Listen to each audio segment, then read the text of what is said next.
दर्शकों नमस्कार, मैं भक्ति आपका बहुत बहुत स्वागत करती हूँ आपके अपने पसंदीदा प्रोग्राम में ज्ञानोदय संतोष दीदी के संग। दोस्तों, इस शो में हम ऐसी बातें जानते हैं जो सचमुच ही हमारे अंदर जो ज्ञान है उसका उदय हो जाता है, और अगर ज्ञान नहीं है तो फिर ज्ञान आने लगता है। कहा जाता है कि आपकी नीयत कितनी भी साफ हो, लेकिन दुनिया दिखावे को ही पहचानती है। लेकिन दिखावा कितना भी अच्छा हो, भगवान आपको आपकी नीयत से ही पहचानता है। तो ये दिखावा क्या है? कहते हैं कि आज के दौर हम जो गुजर रहे हैं वो है दिखावे का दौर। किसी को दिखावे का दौर इस प्रकार से है कि समझता है हम बहुत बुद्धिमान है, ये दिखाए। कोई कहता है कि हम बहुत बिजी है, और कोई कहता है कि हम बहुत ही धनवान है। तो दोस्तों, दिखावे की दलदल क्या है? वैसे तो लोकोक्ति है, दलदल अर्थात ऐसे में फंसना जिससे निकलना बड़ा मुश्किल है, और दिखावा अर्थात पाखंड, झूठी शान। लेकिन आज जो दुनिया जी रही है वो ये दिखावे की दलदल में जी रही है। तो चलिए दोस्तों, इस महत्वपूर्ण विषय पर आज हमारे स्टूडियो में हमें मार्गदर्शन करने के लिए आए हैं संतोष दीदी जी। सबसे पहले हम उनका स्वागत करेंगे। दीदी, आपका बहुत बहुत स्वागत है। ओम शांति। ओम शांति। दीदी, आज हर इंसान दिखावा करता है, कोई अमीरी का, कोई बिजी होने का, कोई बुद्धिमानी का। लेकिन दीदी, ये दिखावे की दलदल दरअसल है क्या? देखो, ऐसा है, जो अपने में पात्रता नहीं है, जितनी है थोड़ी बहुत, वो न बता के ज्यादा से ज्यादा औरों के ऊपर छाप लगाना चाहती, और जब ऐसी डीग मारते, अपनी महिमा करते हैं, बोलते और कुछ है, करते और कुछ है। जब ऐसा करते हैं, जैसा आप देखो, कोई बस जा रही है, उसके ऊपर लिखा हुआ है दिल्ली और जा रही है वो अहमदाबाद, तो बैठने वाले की क्या हालत होगी? कंफ्यूज होगा कि अब बेचारे का नुकसान कितना होगा। अरे तुमने लिखा और है और करते है प्रैक्टिकल में और। तो वैसा ही मनुष्य क्या करता है, बोलता और है और करता और है। उसकी मनसा अलग चलती है, वाचा उससे भी अलग चलती है, और कर्म उससे भी अलग चलता है, कुछ मेल नहीं। और वो अपने को बड़े से बड़ा बताना चाहता है, परंतु जब सामने वाले को वास्तविकता मालूम पड़ जाती है तो वो जितना है उससे भी हाथ धो लेता है, क्योंकि लोगों का उस पर से विश्वास निकल जाता है कि ये तो पाखंडी आदमी है, ये तो शो पीस है, ये शो करने वाला है, अपना सिर और कुछ नहीं करता है। तो दिखावा जो करते हैं, शो जो करते हैं, उससे उसको नुकसान ही होता है, फायदा कुछ नहीं होता है। तो उसको दलदल क्यों कहा है? दलदल में ऐसा है, ये जैसे कीचड़ में फंसेगे तो आप उसको निकाल सकते हैं, पर दलदल वो चीज होती है, उसमें अगर फंस जाएंगे ना तो कोई निकालने वाला जाएगा तो उसको भी वो खींच लेता है, इतनी उसमें ताकत होती जी। उसमें से निकलना सहज नहीं होता है। तो एक बारी जिसको चटक पड़ जाती है ना अपनी महिमा करने की, अपनी बढ़ाई करने की, वो उसमें से निकलते नहीं है, उसमें पड़े ही रहते हैं, और दूसरों को भी साथ में खींचते रहते हैं। वो उनकी बात होती है। तो दीदी, आज कथनी और करनी ये दोनों समान नहीं है, और इसके कारण काफी नुकसान हो रहा है। तो ये दिखावे की दलदल के साथ कैसे उसको जोड़ना है? सिर्फ कथनी और करनी की बात नहीं, सोचने की भी बात है। सोचेगे अलग, करेगे, बोलेगे अलग, और करेगे अलग। तीनों समान नहीं है। तीनों समान न होने के कारण लोगों का उस व्यक्ति के ऊपर भरोसा नहीं बैठता। वास्तव में देखा जावे तो हम जो सोचेंगे, जिसको अपने संकल्पों की कदर है, वो जो सोचता है वो ही करता है। जिसको अपनी वाणी की वैल्यू पता है, वो जो बोलता है वो करके बताता है। जैसा भीष्म पितामह के लिए कहते हैं, हाँ जी, उसकी भीष्म प्रतिज्ञा थी। जी, तो वैसा जिसको अपनी वाणी की वैल्यू है, वो जो बोलेगा वो करके ही बताएगा। और जो अपने कर्मों को श्रेष्ठ बनाना चाहता है, वो कर्म ऐसे करके बताएगा जो सामने वाले भी उससे एक उदाहरण अपने जीवन में उतारेगी। तो इसीलिए ये तीनों भी वास्तव में देखा जावे तो तीनों बातें भी समान होनी चाहिए। हाँ जी, हम जो सोचते हैं वैसा ही बोलना चाहिए, जो बोलते हैं वो हमें करके बताना चाहिए। हाँ जी, इसके ऊपर एक बात बताते हैं। बुद्ध जो थे, उनका एक शिष्य था, वो बड़बोला था, हमेशा अपनी महिमा करता रहता था, बहुत कथाएं सुनाता था, मिर्च मसाले लगा के। लोग बड़े खुश होते थे उससे कि ये कितनी अच्छी कथा करता है, कितनी अच्छी बातें सुनाता है। परंतु उसकी करनी एकदम उसके विरुद्ध होती थी। तो महात्मा जी को बड़ा फिक्र होता था उसके लिए कि इसकी आखिर गति क्या हो। सही। तो एक दिन वो कहाँ जा रहे थे, तो बहुत बड़ा एक काफिला गायों का वहां से लेके जा रहा था, गायें चराने वाला। तो महात्मा ने उसको कहा कि गिनती करो गायें कितनी हैं। वो बहुत होशियार था, फटाफट गिन के बता दिया। बोला 450 गायें हैं। तो बुद्ध ने कहा अभी इनके ऊपर तेरा हक हो गया, तूने गिन के बता दिया, तो तू मालिक हो गया इसका। बोला आप ऐसे कैसे कहते गुरुजी, मैं मालिक कैसा बनूंगा सिर्फ गिनने से। उसके लिए तो मैं बोला फिर तेरे को क्या करना पड़ेगा। बोला मेरे को खरीद करना पड़ेगा, पैसा खर्चा करना पड़ेगा, उनका रहने के लिए बड़ा तबेला बनाना पड़ेगा, उनकी चाकरी करनी पड़ेगी, और उसके बाद वो मेरी हो सकती है, नहीं तो नहीं हो सकती। बिल्कुल। तो बोला यही बात है, तू जो इतनी बड़ी बड़ी कथाएं करता है, वो सिर्फ बोलने से वो तुम्हारा नहीं हो जाता है।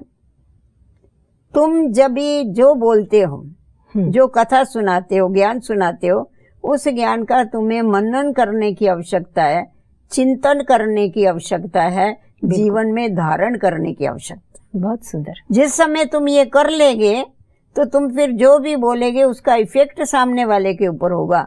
अभी तुम सिर्फ बोलते हो तोता बन के, उसका कोई भी इफेक्ट नहीं होता है। तो उसका तीसरा नेत्र खुल गया कि बरोबर मैं कितनी गलती करता हूँ। तो जो बड़बोले होते हैं, अपनी बढ़ाई करते हैं, उसके ऊपर कोई भी भरोसा नहीं रखता है जी। उसको टाइटल क्या मिलते हैं कि ये धोखेबाज है, ये झूठा है, ये पाखंडी है, इनाम तो यही मिलता है उसको। जी दीदी, आज का ऐसा जमाना है कि लोग कोई बात सिद्ध करना चाहते हैं। अब ये जब सिद्ध करना चाहते हैं तो लगता है कि दाल में कुछ काला है। जैसे अभी आपने गौतम बुद्ध का उदाहरण दिया, स्टोरी बताई, तो दीदी ये क्यों ऐसा है, क्या करे उसके लिए? जो नकली माल होता है ना, उसको असली करके बेचने के लिए उनको बहुत कुछ नखरे करने पड़ते, उसको बहुत होके लगाने पड़ते। एक कबीरदास जी का इसके ऊपर बड़ा अच्छा दोहा है कि साधु ऐसा चाहिए जो गंदी का वास, जो कुछ गंदी ले नहीं तो भी वास सुवास। साधु का स्वभाव ऐसा होना चाहिए जैसा अत्तर होता है, अत्तर में सुवास होता है जी। सामने वाला भले अत्तर लेवे नहीं, परंतु अत्तर वाला उसके नजदीक से जाता है ना तो सुवास छोड़ करके जाता है। बहुत सुंदर। तो वैसा ही हमारे को, हमारे अंदर अगर अच्छाई है तो हमको बोलने की आवश्यकता नहीं है। सूर्य ये नहीं कहता है मेरा प्रकाश लो। हाँ जी। हाँ, कभी चंद्रमा चांदनी के लिए किसी को बुलाता नहीं है। बर्फ ये नहीं कहती है मैं ठंडी हूँ, इससे ठंडास लो। वो आपे ही औरों को अनुभव होता है।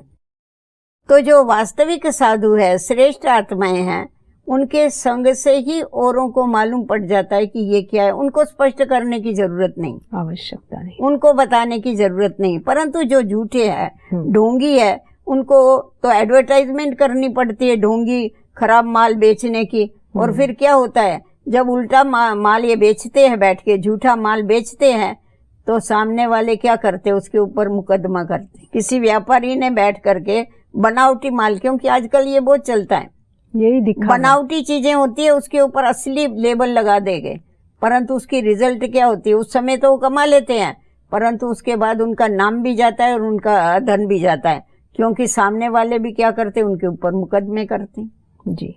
तो ये जो है बैठ करके झूठ को सच करना, इससे कुछ भी फायदा नहीं होता। यहाँ भी उनको सजा मिलती है और यहाँ सजा नहीं मिलेगी तो ईश्वरीय दरबार में सजा तो है ही है पाप कर्म की, वो उनको भोगनी पड़ती जी। तो दीदी, इसमें क्या होता है कि ज्ञान मूर्त जो है वो कभी दिखावा करेंगे नहीं, तो ज्ञान मूर्त और अर्ध ज्ञान मूर्त, जैसे आज दुनिया में आप जैसे कह रहे हैं कि दिखावा करना पड़ता है, तो वो कैसे? करना नहीं पड़ता है, करते ही है, तो हम कैसे करना पड़ता है बोलेगे तो कंपलसरी करेंगे, फिर करने की जरूरत नहीं है, परंतु करते हैं। ठगी करने की आदत हो गई है, आदत हो गई, संस्कार हो गए। तो ये ज्ञान मूर्त और अर्ध ज्ञान मूर्त, वो जो है इसका फर्क क्या है, और उसके लिए फिर दिखावा करने की जरूरत ही नहीं है? देखो ऐसा है, हमेशा कहा जाता है अध जल गगरी छलकत जाए। जे घाघर में अगर आधा जल होगा ना तो छलकती गिरता है, आवाज बहुत गिरता है। आप जल भागेंगे ना तो वो गिरेगा, परंतु अगर फुल भरा हुआ होगा तो छलकेगा नहीं। तो जो जिनके अंदर आधा ज्ञान होता है ना, वो छलकते हैं, आवाज करते हैं, सिद्ध करते हैं कि हम बहुत बड़े ज्ञानी हैं। जो सिर्फ सोचते हैं परंतु कर्म में नहीं लाते हैं, जो बोलते हैं परंतु अपने कर्मों को श्रेष्ठ नहीं बनाते हो, आधे ज्ञानी जी। सोचना उनका अच्छा है, परंतु बोलना और करने में कोई परिवर्तन नहीं। परंतु ज्ञानी आत्माएं जो है वो सोचती है, बोलती है और करती है, उनको तीनों भी समान होता है, वो फुल ज्ञानी। और ज्ञानी आत्माएं जो है वो जो भी कर्म करेगी पहले सोचेगी, सोचने के बाद कर्म करेगी, इसीलिए उनके कर्म श्रेष्ठ होते हैं, उनको कभी पश्चाताप नहीं करना पड़ता जी। परंतु जो अर्ध ज्ञानी होते हैं वो कर्म करने के बाद सोचते हैं कि अरे मैंने ये तो सोचा ही नहीं था कि इसकी कोई ये रिजल्ट होगी जी, क्योंकि उनके इसमें तफावत होती है, फर्क होता है जी। बोलने में फर्क होता है, करने में फर्क होता है। तो ये जो फर्क है, फर्क क्यों हुआ? क्योंकि उन्होंने ज्ञान को माना, समझ को ठीक रीति से समझा नहीं, जो समझना चाहिए उनकी बुद्धि में ही नहीं आया। तो इसीलिए हमेशा कहते हैं, बड़े लोग सिखाते हैं, आप जो भी करते हो ना थोड़ा धीरज धरो, थोड़ा विचार करो, विचार करके पीछे करना, इतना जल्दी करने की जरूरत नहीं, हड़बड़ हड़बड़ करके कर डालेंगे और फिर उसकी रिजल्ट क्या होगी? उसकी रिजल्ट तो खराब ही होती है जी। और फिर पछताते, अरे ये क्या हो गया, मेरे से ऐसा तो नहीं होना चाहिए था, मेरे को बोलना तो नहीं था परंतु मेरे मुंह से निकल गया। ज्ञानी कभी भी ऐसा नहीं बोलेगा। बिल्कुल। ज्ञानी को जो बोलना होगा वो पहले सोचेगा, उसके बाद बोलेगा, उसके आदि मध्य अंत को देखेगा, इसकी रिजल्ट क्या होगी, सामने वाला क्या समझेगा, उसके ऊपर क्या इफेक्ट होगा, उसके ऊपर अच्छा असर पड़ेगा तो ही वो बोलेगा जी। तो ज्ञानी जो है वो खुद का भी फायदा करता है, औरों का भी फायदा करता है। और जो आधा ज्ञानी है वो क्या करता है? आधा आधा ही काम करता है, पूरा काम ही नहीं करता। तो फिर आध्यात्मिकता अगर हमें लानी है तो ये दिखावे के दलदल से हमें बहुत दूर होना चाहिए या उससे मुक्त होना चाहिए ना दीदी हमें, तो वो हम कैसे दिखावे के दलदल से मुक्त हो जाए? देखो ऐसा है, जिस समय हमारे अंदर ज्ञान आ जाता है, ज्ञान माना समझ, प्रकाश जी, जब हम कर्मों की गुह्य गति को जान लेते हैं, कर्म अकर्म विक्रम को जान लेते हैं, और हमें मालूम है कि हर एक आत्माएं जो है उनका हर एक का अपना अपना पार्ट, वो अपने पार्ट के अनुसार अभिनय करती रहती है, पार्ट बजाती रहती है, उसको शो करने की कोई आवश्यकता नहीं है। हमेशा कहा जाता है ना, समय के पहले और भाग्य से ज्यादा बोलो किसने पाया। तो जो पाने की होड़ में जो इतना ये करते हैं, शोबाजी करते हैं, वो शोबाजी आपे छूट जाती है, क्योंकि परमात्मा के द्वारा वो ऐसा ज्ञान प्राप्त करते हैं जिस ज्ञान के द्वारा वो अपने कर्मों को श्रेष्ठ बनाने में लगे रहते हैं जी। उनको शो करने की आवश्यकता नहीं होती। सूर्य को कभी कोई छुपा नहीं सकता है। हाँ जी। उसके आगे कोई हाथ रखेगा तो क्या सूर्य छुप जाएगा? कभी नहीं। अगर हमारे अंदर वो ज्ञान की चमक है, हमारे अंदर वो श्रेष्ठता है, हमको किसी को बताने की आवश्यकता नहीं, वो आप ही चारों तरफ उसका उजाला आ जाता है। मालूम पड़ जाता है। इसीलिए हमें तो शांति से, धीरजता से जो भी कर्म करना है सोचने के बाद करना है, और जो कर्म करना है वो दृढ़ता पूर्वक करना है। ईश्वर के ऊपर निश्चय रख कर के पीछे करना है, ईश्वर को साथ रख कर के करना है। हमें हमेशा उसकी पसंदी का ध्यान रखना है। आप देखिए, ईश्वर की पसंद, ईश्वर की पसंदी का। देखो, हमने सारा जन्म, अनेक जन्म मनुष्यों की पसंदी का ख्याल रखा। बिल्कुल।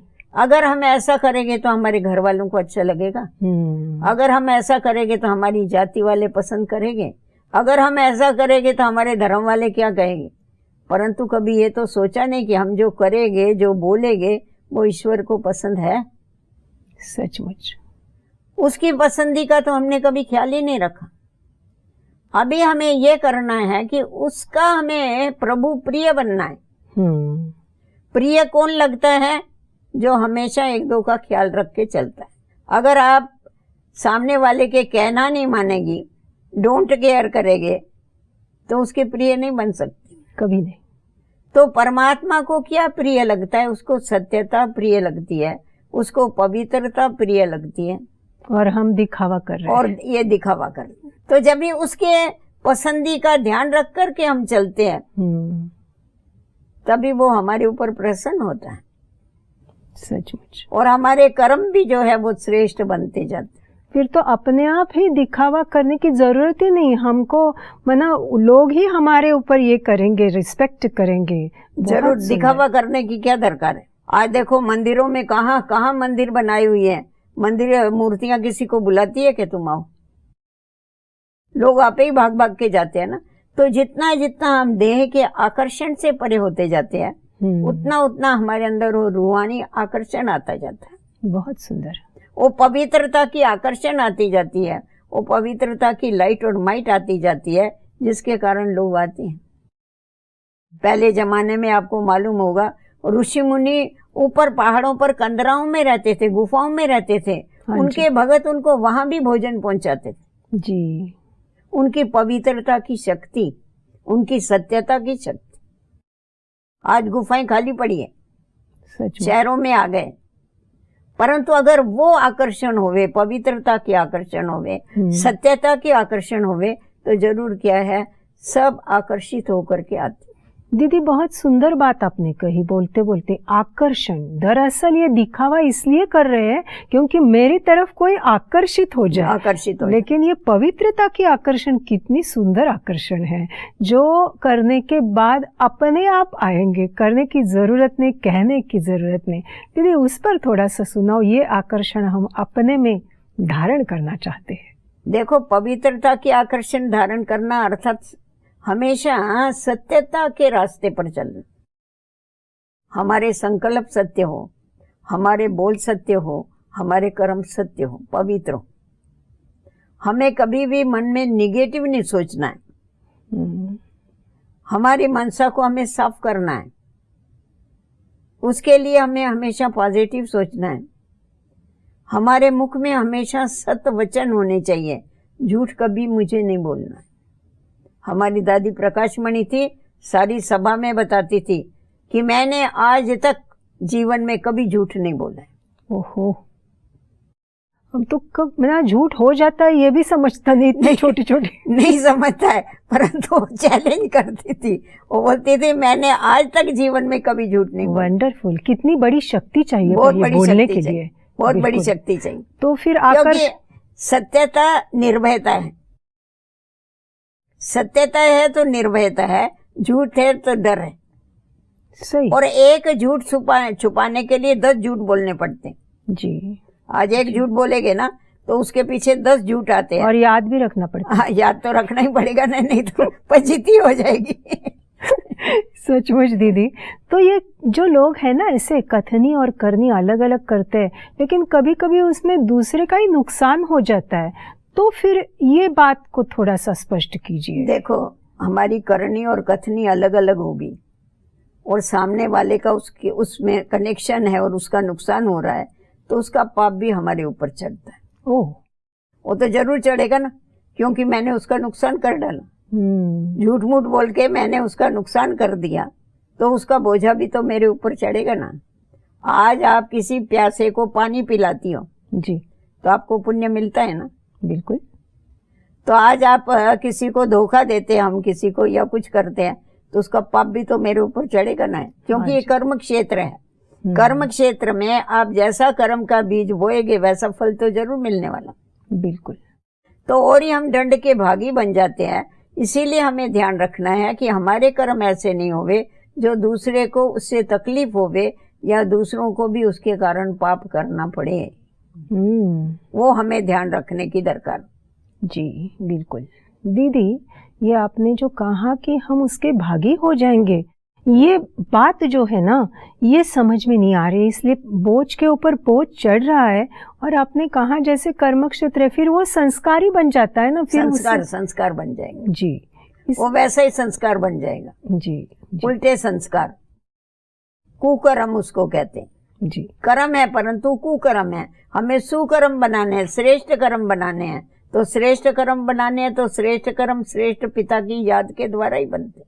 जी। तो दीदी, आज सारा समाज जो है ये दिखावे की दलदल में जैसे फंसा है और उनको ये मालूम भी नहीं है कि हम फंसे हैं। फंसता जा रहा है, फंसा भी है और फंसता जाए और नीचे नीचे जा रहे और तो नीचे नीचे जा रहे। कैसे उन्हें हम एक जिम्मेदार होकर ऊपर निकाले? हमें कोशिश यही करनी चाहिए, वास्तविकता उनको बतानी चाहिए क्या है। अगर वास्तविक देखो, दलदल में फंसा हुआ कोई व्यक्ति है, समझो दलदल में फंसा हुआ है, इसीलिए क्या करता है, धोखाधड़ी करके झूठा माल बेच करके पैसा इकट्ठा करता है। किसके लिए पैसा इकट्ठा कर रहा है? परिवार के लिए। परिवार के लिए, मेरे को बुढ़ापे में काम आएंगे। पर माँ कंजूस है, खर्चता भी नहीं। अभी उसको बुढ़ापा आएगा या नहीं आएगा कुछ बोल ही नहीं सकते, क्योंकि मृत्यु लोक है, कभी भी मृत्यु आ जाती है। कोई ठग मिल जाते हैं, पैसा चला जाता है। तो वो सिर्फ पैसे का चौकीदार बन के जीता है, ऐसा दलदल में फंसा हुआ है। मालिक के बदले चौकीदार बन जाता है। पर उसको मालूम है। परंतु वही जो पैसा है, अगर वो सत्कर्म में लगावे, औरों की सेवा में लगावे, खुद के लिए लगावे, खुद की अच्छाई के लिए लगावे, तो उसको पुण्य उसका जमा होगा ना जी। तो इसीलिए हमारे पास भी जो परमात्मा ने दिया हुआ ज्ञान है, जब भी हम उसको ईश्वरीय सेवा में लगाते हैं, जन कल्याण में लगाते हैं, तो हमारे पास उसका पुण्य जमा होता है, क्योंकि अनेक आत्माओं की हमें आशीर्वाद मिलती। बहुत सुंदर बात। आशीर्वाद चाहिए दीदी, जीवन चाहिए में। ना आशीर्वाद। आशीर्वाद तभी मिलेगी जब सुख देंगे आप दूसरों को। दुख देने वाले को बद्दुआ मिलती है नेचुरली, और सुख देने वाले को आशीर्वाद मिलती है। और आशीर्वाद जब मिलते हैं तो कोई दिखावे की जरूरत ही नहीं है। जरूरत ही नहीं। सिर्फ मनुष्यों की आशीर्वाद नहीं मिलती, ईश्वर की भी आशीर्वाद मिलती। वाह, बहुत सुंदर। तो इसीलिए अगर हमारे को ईश्वर के आशीर्वाद का पात्र बनना है, तो हमारे को औरों की सेवा करने की भी जरूरत है। पर सेवा तभी करिए जब खुद अपने जीवन में धारण करो, खुद अपना बना के फिर औरों को दो। दीदी, इतनी सुंदर बात है कि हम ईश्वर के आशीर्वाद के पात्र बने, तो फिर दिखावा करने की ज़रूरत नहीं, अपने आप लोग खींचे चले आएंगे। बहुत सुंदर बात कही। आज जो दिखावटी दुनिया है और इसको ही वो सच्चाई मान रहे हैं। दीदी, आपने इतना सुंदर प्रकाश डाला और कुछ हंसी की बातें भी बताई कि किस प्रकार से हम जी रहे हैं, कैसे जीना है। दीदी, आपने बहुत सुंदर रीति से इसको एक्सप्लेन किया, इसलिए आपका बहुत शुक्रिया। ओम शांति। ओम शांति। क्या हम दिखावे की दलदल में तो नहीं फंसे हैं? क्या हम दिखावे की दलदल में फंसते हुए अपने जीवन को बर्बाद तो नहीं कर रहे हैं? और जब ये पहचान आ जाएगी, रियलाइजेशन होगा, तो फिर हम ईश्वर के आशीर्वाद के पात्र बनने के लिए वैसे ही कर्म करेंगे, वैसे ही हमारे बोल होंगे, और सबसे इम्पोर्टेंट वैसे ही हमारे विचार होंगे। दोस्तों, चलिए हम उसके आकर्षण के पात्र बने, औरों को आकर्षित करने की आवश्यकता नहीं। इसी के साथ समय को देखते हुए मैं भक्ति देती हूँ अपने वाणी को विराम। फिर से मिलेंगे, अब दीजिए इजाजत। ओम शांति।